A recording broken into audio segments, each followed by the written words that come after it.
नमस्कार मित्रांनो, स्वागत आहे तुमचं एका नवीन व्हिडिओमध्ये। तर संध्याकाळचे 5:30 वाजले सर्वांना गुड इव्हनिंग। आज व्लॉग सुरू करते संध्याकाळी। तर जस्ट इन्स्टामार्टवरून काही शॉपिंग केली। तर आज चालू आहे मी नाशिकला, तर उद्यापासून कामाला जाईन। तर मागच्या आठवड्यात मी मिस केलं, म्हणजे माझी अर्निंग 4 दिवसात 6,200 झाली होती। अजून 3 दिवस केले असते तर माझे 11पर्यंत गेले असते, 11,000 झाले असते। तर बरेचशे पोरांनी 13,500 पर्यंत कमवले एका हप्त्यामध्ये। तर काल आता इन्स्टामार्टची ऑर्डर आणायला गेलो तेव्हा तो मुलगा म्हणे आम्ही 13,500 रुपये कमावले म्हणे एका हप्त्यामध्ये। तर मित्रांनो, तसा पाऊस पण होता मागचे 2-3 दिवस, तर पावसाचा सर्च पे मिळून जास्त पैसे मिळत होत्या आणि ऑफर पण होती दिवाळीची। तर 28 तारखेपर्यंत ऑफर होती, म्हणजे उद्याचे दिवस आहे ऑफर, पण एवढी पण नाही। आता आज कमी झालं आहे सर्च पे, तर 7 ते 15 वर आले आता सर्च पे। 28 दिवसात 35,000 रुपये कमवायची संधी देणार होते स्विगीवाली कंपनी। तर काही पोरांनी ते 13,500 कमवले। आज 2 दिवसात त्यांचे अजून 3,000 रुपये होतील, म्हणजे कमीत कमी 16,000 ते 17,000 रुपये एका मुलाने 10 दिवसामध्ये कमवले।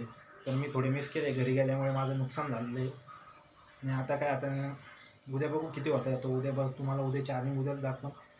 तर आता जस्ट घरी आलो आहे, तर स्वयंपाक तर काही नाही, घरून मी चपात्या आणले आणि दही आणलं आहे, ते दहीसोबत खाईन। आजचा नाश्ता होऊन जाईल, उद्याचं बघू। तर 2 दिवस थांबायचं आहे, परवाच्या दिवशी घरी जायचं आहे, तर बघू। आणि इकडे टोमॅटो चिरून घेतले तर खायला, म्हटलं थोडे टोमॅटो खाऊ। तर तसे टोमॅटो फ्रीजमध्ये राहून ना खराब होऊन जातील, तर आता खाऊन घेतो। आणि इकडे इन्स्टामार्टवरून सामान आणलं आहे मी, तर 1 किलो बेसन आणलं आहे। तर हे बेसन घरी न्यावं असं वाटतं मला।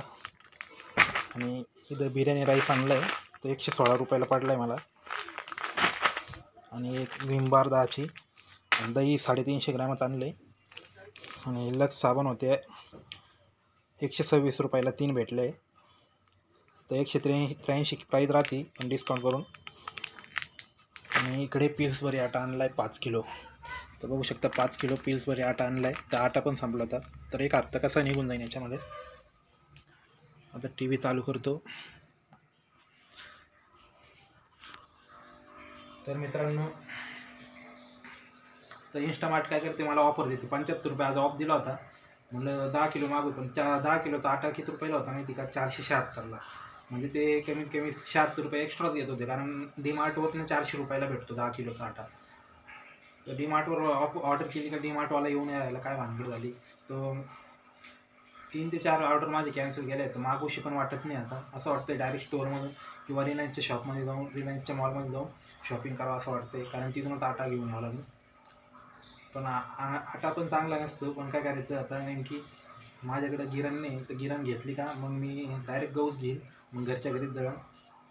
तर सध्या थोडं वेट करावं लागेल, गिरण जेव्हा वेळेस गिरण घेईन त्यावेळेस मी गहू घेऊन घरीच दळणार आहे। कारण बाहेरचा जो आटा खाते त्याच्याने पोट वाढते, मैदा असतो त्याच्यामध्ये थोडासा। ते म्हणतात 0% मैदा असतो, पण मैदा असतोच त्याच्यामुळे ना पोट जास्त सुटतं आहे त्याच्यामुळे। आणि इकडे आपले भांडे वगैरे धुवायलाच आहे, तसं काही टेन्शन नाही।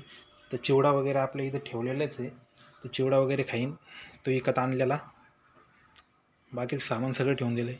आणि नेमकी तेल पण संपलं आहे, तर सर्व तेल संपून टाकलं आहे। तर तेल मला खरेदी करावं लागणार आहे, तेलसाठी पैसे ॲडजस्ट करावं लागणार आहे, तर तेल घ्यावंच लागणार आहे हप्त्यामध्ये। बरंचसं किराणा आणला होता, पण मेन किराणा आणायचा राहिला आहे घरचा, फक्त जो आपला दिवाळीचा बाजार आहे तोच आणला आहे मी। तर किराणा भरायचा बाकी आहे। तर मठ आहे, मठचं काही टेन्शन नाही, राजमा वगैरे सर्व आहे। तर बाकी दुसरं सामान घ्यायची गरज आहे, तर बेसन पीठ पण आहे। तर आज काय एवढा पाऊस येणार नाही, कारण पाऊस आता डायरेक्ट कधी माहिती का, गुरुवारी आणि शुक्रवारी पाऊस सांगेल। आता एवढे 2 दिवस तर काय पाऊस पडणार नाही, गुरुवार शुक्रवारी पडेल, त्याच्यानंतर पाऊस उघडले जाईल। तर 2 दिवसांनी पडू शकतो आता, गुरुवार शुक्रवार। तर मित्र बाहेर काहीतरी आलं, वाजले 5:30। T V. तर मित्रांनो खातो टोमॅटो, खूप थंड आहे, सर्दी व्हायची मला। तर मित्रांनो बाहेर पाऊस चालू झाला आहे, आता जेवण करतो मी। तर वाजले, तर 8ला जा तुम्ही, 8ला जा तुम्ही।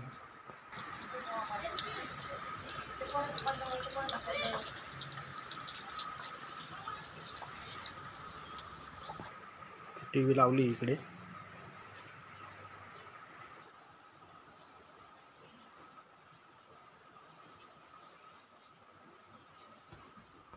तर फ्रीजमधून दही घेतो. दही आणलं होतं मगाशी.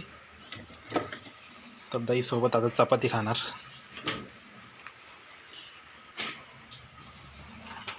ताट घेतो एक. तर मित्रांनो दही घेतले, आता चपाती घेतो. तर 3 चपात्या दिल्या आहे घरून आणि थोडी बाजरीची चतकूर दिली. तर 3 मध्येच फुल होणार आहे मी. आणि इकडे चालू आहे भारतीचा व्लॉग.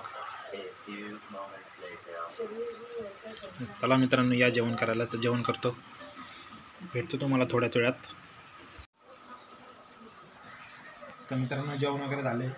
तर आता पावसाचा सर्च पे ना 57 रुपये पर ऑर्डर आहे मित्रांनो.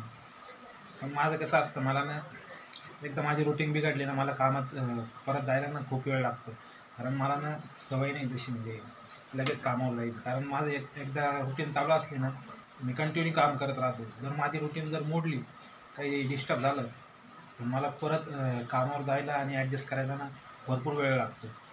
आता माझ्या सुट्ट्या पडल्या आहेत. 4 दिवसापासून मी घरीच आहे. आता उद्या जॉईन करत, परत परवा जायचं आहे. परवा तिला आणायला जायचं आहे. तर तेव्हा पण सुट्ट्या पडणार. नुसते सुट्ट्यात चालू आहे. तर नेमकी लिंक लागून नाही राहिली कामाची. बघू आता पुढल्या हप्त्यातच म्हणजे आता पुढचा सोमवार आहे ना, तर पुढच्या सोमवारपासूनच रेग्युलर चालू होईल. तर हा हप्ता पण असंच वाया जाणार आहे. बघू आता उद्या परवा जाऊन बघू. पाऊस चालू आहे अजून. तर 2 तास झाले पाऊस चालू आहे अजून सारखा. आणि इकडे टी व्ही चालू आहे माझी. तर जेवण झाले. ते बाजरीची भाकर नाही खाल्ली मी. तर पाऊस अजून चालू आहे बाहेर. तर 8:15 वाजले आणि पाऊस अजून चालू आहे. आणि ब्लॉग चालूच आहे अजून. पाणी वगैरे आहे, पाणी संपून टाकतो. तर मित्रांनो भेटू पुढच्या ब्लॉगमध्ये. तोपर्यंत बाय बाय. Okay, thank you.